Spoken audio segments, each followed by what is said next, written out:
बुझाना के मेरे भाइयों, बुजुर्गों, बच्चों, हमारी बहनें बैठी हैं और भाई राम जी को एक तरह से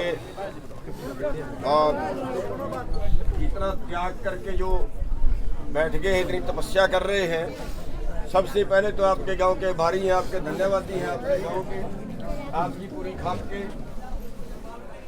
जिन्होंने राम बच्च जैसे सपूत को जन्म दिया है। जो ऐसे सपूत आपके इलाके में, आपके गांव में पैदा हुए हैं, जो पूरे गांव का नाम एकदम रोशन कर रहे हैं, दूर तक एकदम बात फैल गई है।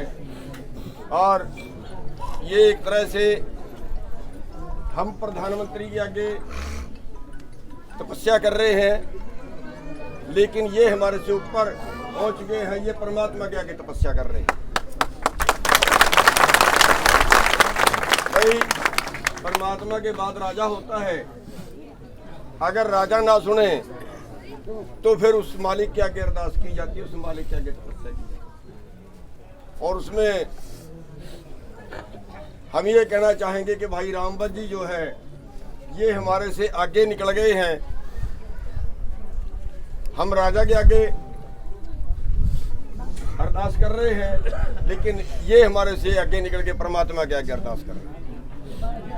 तो साथियों, हम 3 को भी आएंगे और पूरा जो भी आपका समाज है, गांव है, जैसा भी कहेगा, हम आपके गांव के पूरे समाज के हर तरह से साथ रहेंगे। वैसे तो ये निर्दयी सरकार है, ये निर्दयी सरकार जब हठी राजा हो जाता है ना, तो हठी राजा किसी की नहीं सुनता।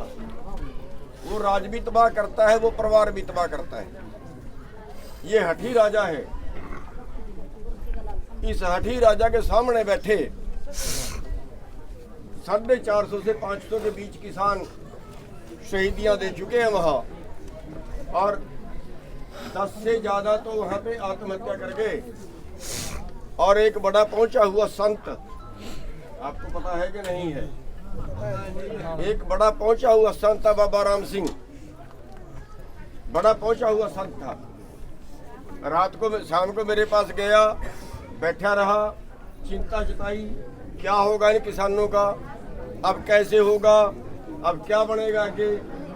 और अगले दिन आया और वाणी पढ़ने के लिए अपने टीम उसने मंच में भेज दी, और खुद गाड़ी में बैठा रह गया। जब उन्होंने आगे देखा तब तक सुसाइड कर चुका था अपने आप। उसके पहले 2 नोट लिख चुका है।